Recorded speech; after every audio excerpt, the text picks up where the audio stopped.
अध्याय 7 देख रहे हैं, weavers, iron smelters and factory owners.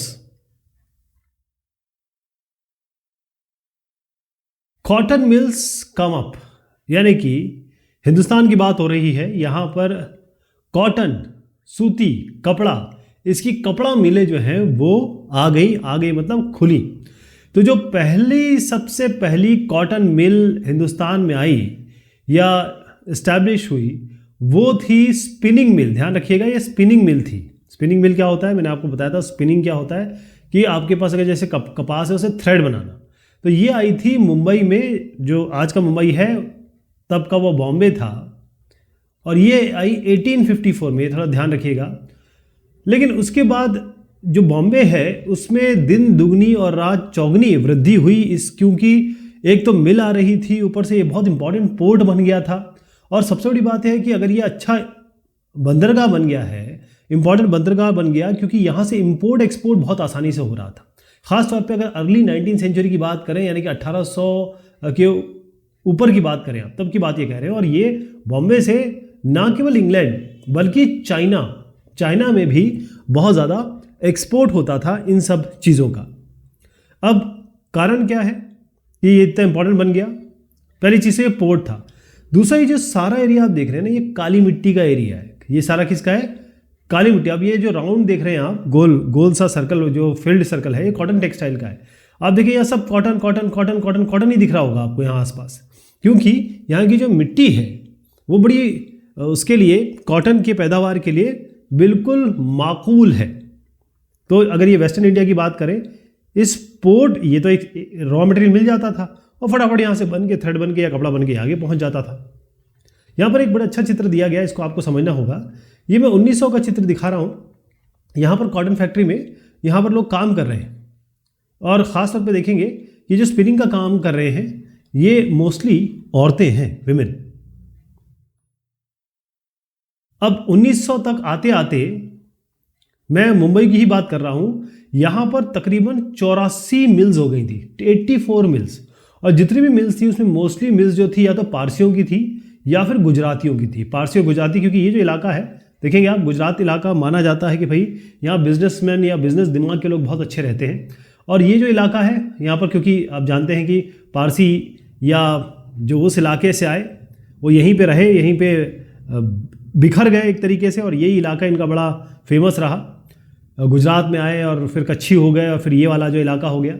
तो पारसी और गुजराती जो लोग हैं, इन्होंने काफ़ी पैसा कमाया, क्योंकि मैंने जैसे बताया ये इंग्लैंड तो भेज ही रहे थे, साथ में चाइना से भी व्यापार करते थे। तो चाइना से इन्होंने काफ़ी अच्छा पैसा कमाया।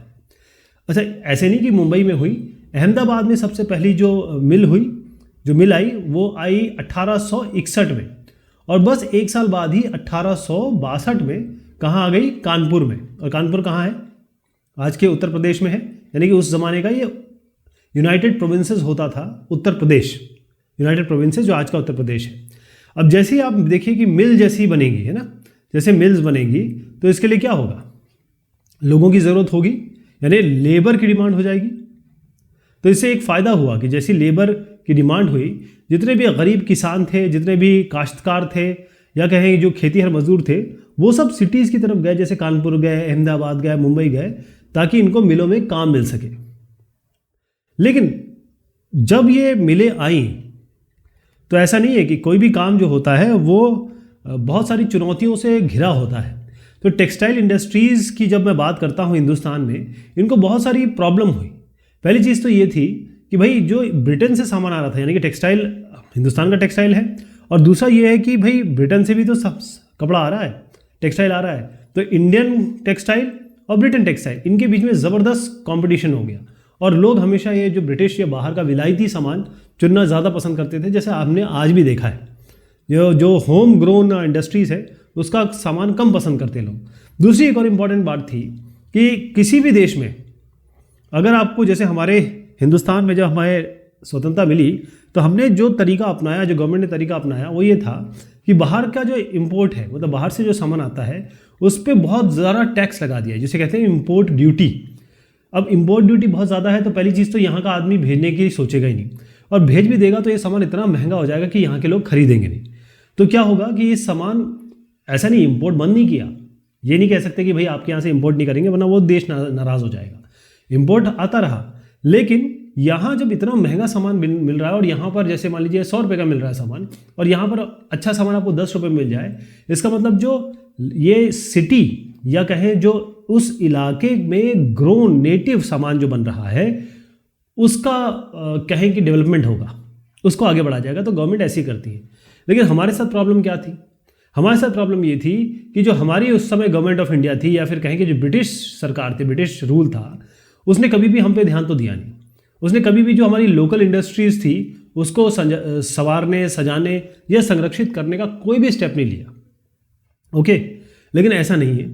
थोड़ा सा ये पहली चीज़ तो ये समझ लीजिए, लेकिन हमारी जो लोकल इंडस्ट्रीज़ हैं या जो हमारी इंडस्ट्रीज़ है वो थोड़ी आगे आई और उसका कारण तभी होता था, जो भी चीज़ हुई आगे, आप आयरन एंड स्टील में भी मैं बात करूँगा आपकी, कि हमारा जो फ़ायदा हुआ या कहें कि हमारी जो इंडस्ट्रीज़ बढ़ी वो तभी बढ़ी जब ब्रिटेन में कुछ दिक्कत आई। जब ब्रिटिश लोगों को दिक्कत आई, वहाँ जब दिक्कतें आई ना, तब हमारा जो इंडस्ट्रीज़ है वो आगे बढ़ी। जैसे मैं एग्जांपल देता हूँ कि जो फर्स्ट वर्ल्ड वॉर था, जैसे ये स्टार्ट हुआ तो हुआ कि ब्रिटेन की जो भी कपड़े थे वो फर्स्ट वर्ल्ड वॉर में जाने लगे। यानी ब्रिटेन से जो भी कपड़ा बन रहा था वो इधर उधर जाने की जगह ये सब बंद कर दिया गया। ये फर्स्ट वर्ल्ड वॉर मतलब वर्ल्ड वॉर में जो ज़रूरतें थी टेक्सटाइल की, कपड़ों की, उसमें जाने लगा। अब इससे क्या हुआ कि भाई इंडियन फैक्ट्रीज जो थी वो एक तो हिंदुस्तान की कमी की ज़रूरतों को पूरा कर रही थी और ब्रिटिश जो हमारे यहाँ ब्रिटिश रूल था उसने इंडियन फैक्ट्री से कहा कि भाई कपड़े बनाओ ताकि हम यहाँ भेज सकें। तो इस तरीके से हमें कभी ना कभी थोड़ा बहुत बून तो मिला है। अब मैं आपसे जब स्टील और इंडस्ट्री की, स्टील और जब इस्पात, आयरन एंड स्टील कंपनी जिसे हम कहते हैं, लोहा और इस्पात उद्योग, इसकी जब बात करूँगा तो शुरुआत करता हूँ मैं एक साहब से जिनका नाम हम सभी जानते हैं, बड़े फेमस साहब रहे, शासक रहे। ये है टीपू सुल्तान। आपको याद है कि मैसूर के शहंशाह थे, मैसूर के शेर मैसूर थे। इनके पिताजी हैदर अली साहब, वो भी बड़े मतलब दबंग, बहुत स्मार्ट और बहुत किसे कहे कि इन्होंने अंग्रेज़ों से लोहा लिया और टीपू सुल्तान ने भी मरते दम तक अंग्रेज़ों के विरुद्ध लड़ाई की। ये थोड़ा फ्रेंच के करीब थे।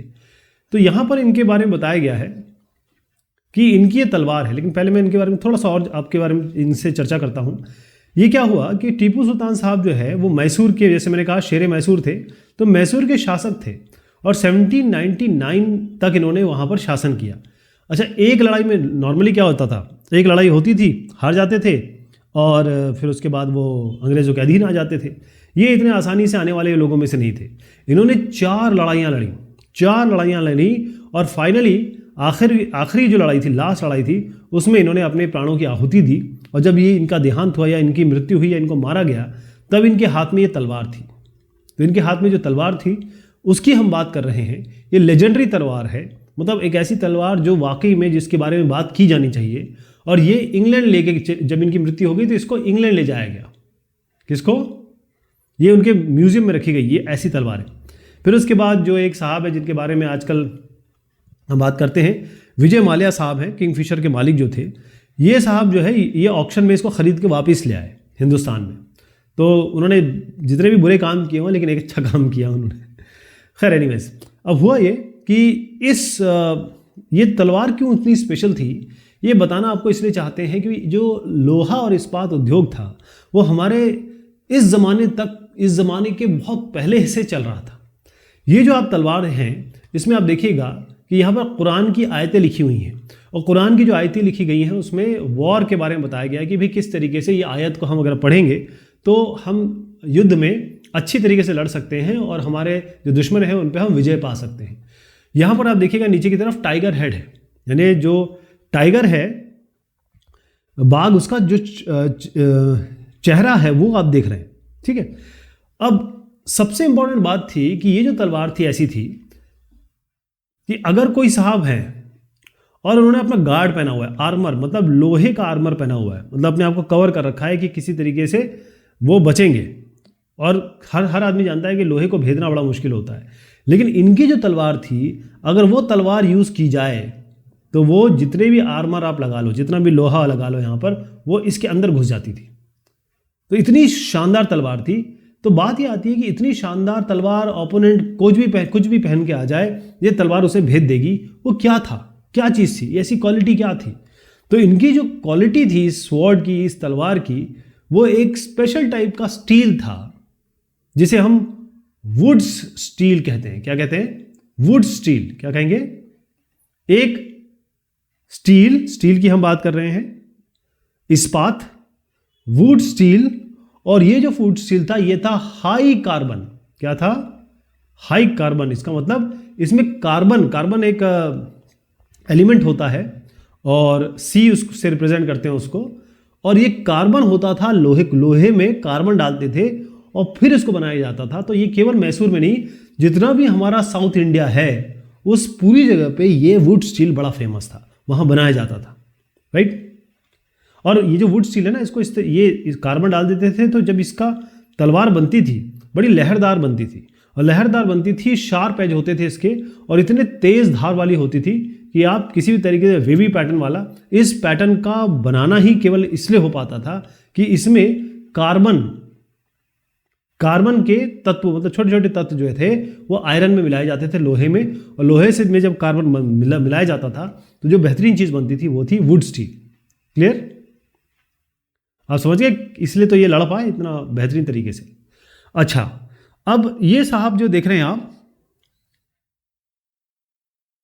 ये है फ्रांसिस बुकेनन। क्या नाम है इनका? फ्रांसिस बुकेनन। ये आए हिंदुस्तान और इन्होंने मैसूर और साउथ इंडिया का काफ़ी टूर किया इन्होंने। तो 1800 में ये मैसूर आए और इन्होंने देखा कि जब टिपू सुल्तान की मृत्यु हुई तो यहाँ पर जो ये वुड स्टील है, चाहे वो, ये सबसे बढ़िया तरीका का वुड स्टील दिखा रहा हूँ मैं आपको।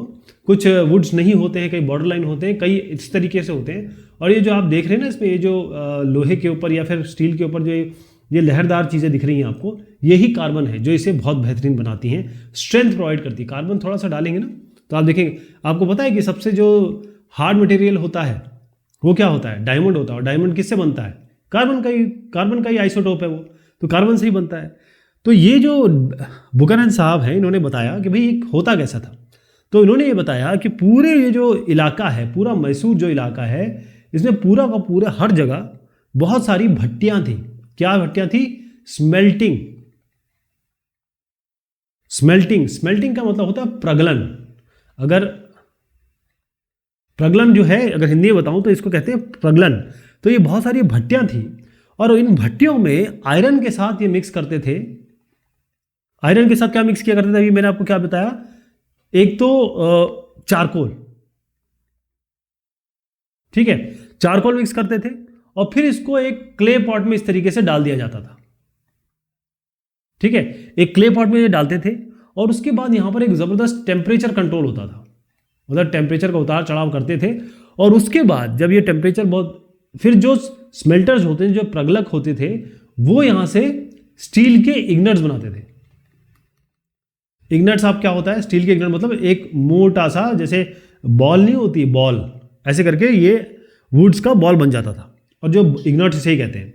और ये बॉल जो बन जाता था फिर वो यूज करते थे अपना जो भी धातु, केवल इससे तलवार नहीं बनती थी, इससे सब कुछ बनता था। और फिर उसके बाद केवल ये हिंदुस्तान में यूज़ नहीं होता था, ये लोग ये भेजते भी थे, चाहे आप वेस्टर्न एशिया की बात करें, चाहे सेंट्रल एशिया की बात करें, मध्य एशिया और वेस्ट एशिया, यानी कि पूर्व, यानी हमारा जो ये इस इलाके में आप देख लीजिए, तो ये वाला जो इलाका है जो इसके करीब है, वहाँ पर ये भेजा करते थे। अच्छा, सबसे इंपॉर्टेंट बात है, ये स्मेल्टिंग होती क्या है, ये जानना ज़रूरी है। प्रगलन होता क्या है? तो प्रगलन जो होता है वो एक ऐसी प्रक्रिया है, स्मेल्टिंग ऐसी प्रक्रिया है जिसमें आप क्या करते हैं, पत्थर लेते हैं और उसको बहुत हाई हीट पे गर्म करते हैं। जब उसको गर्म करते हैं बहुत ऊष्मा में, तो जब वो गर्म करते हैं तो उसमें जो उसमें धातु होती हैं, यानी जो मेटल्स होते हैं, वो पिघल के निकल जाते हैं। एक एक टेम्परेचर पे एक एक मेटल पिघल जाता है, क्योंकि सबका एक मेल्टिंग पॉइंट होता है, वो पिघल के निकल जाते हैं। और जब पिघल के निकल जाते हैं तब उस मेटल का फिर आप यूज़ करते हैं। तो मेटल को निकालने की प्रक्रिया को हम प्रगलन कहते हैं या स्मेल्टिंग कहते हैं। तो वुड जो है, अब ये जो शब्द आया है इसको देखिएगा, ये अंग्रेजी में रूपांतरण है हिंदी शब्दों का या फिर यहाँ के हिंदुस्तानी शब्दों का। देखिए कैसे। पहली चीज तो ये है कि इसको कन्नड़ में कहते थे उक्कू, और तेलुगु में हुक्कू, हाय हुक्कू, हाय हुक्कू, हाय हाय। तमिल और मलयालम में एम कर देता हूँ, ये इसको बोलते थे उरुक्कू। तो अंग्रेजों ने उसको बोल बोल के अपना नाम दे दिया। इन सब का मतलब होता है स्टील। कन्नड़ में उक्कू, तेलुगु में हुक्कू, तमिल और मलयालम में उरुक्कू, ये सब स्टील के ही शब्द हैं, स्टील के लिए यूज होते हैं। और जो स्टील है यानी कि जो लोहा इस्पात हम कहते हैं, इस्पात की बात हो रही है, तो जो स्टील है इसी को बोलते उन्हें वुड्स कहने लगे। अब मुझे नहीं समझ में आता वुड्स इससे कैसे निकल के आया होगा, लेकिन आ गया होगा, कहा ही गया जा रहा है कि ये, क्योंकि किताब में लिखा हुआ है, एंग्लिसाइज वर्जन है। एंग्लिसाइज जैसे बांद्रा का बेंडाना हो गया और छींट का शींट्स हो गया, इसी तरीके से बना। अच्छा, ये जो वुड स्टील है ये कोई छोटा मोटा स्टील तो था नहीं। इसके लिए बड़े बड़े वैज्ञानिक, बड़े बड़े जो साइंटिस्ट है वो आए। एक साहब का नाम बताऊंगा, ये साहब है माइकल फैराडे साहब। क्या साहब है? माइकल फैराडे साहब। और ये इतने इंपॉर्टेंट आदमी हैं कि इन्होंने एक तो बिजली की खोज की यानी इलेक्ट्रिसिटी की, और इलेक्ट्रोमैग्नेटिज्म में भी इनका, मैग्नेटिज्म और इलेक्ट्रिसिटी दोनों में इनका बहुत बड़ा रोल था। और उसके बाद इन्होंने 4 साल इन्होंने क्या किया, वुड स्टील के बारे में इन्होंने स्टडी की, इसको पढ़ा, इसके बारे में रिसर्च की। और ये 4 साल जो थे वो 1818 से लेकर 1822 तक थे।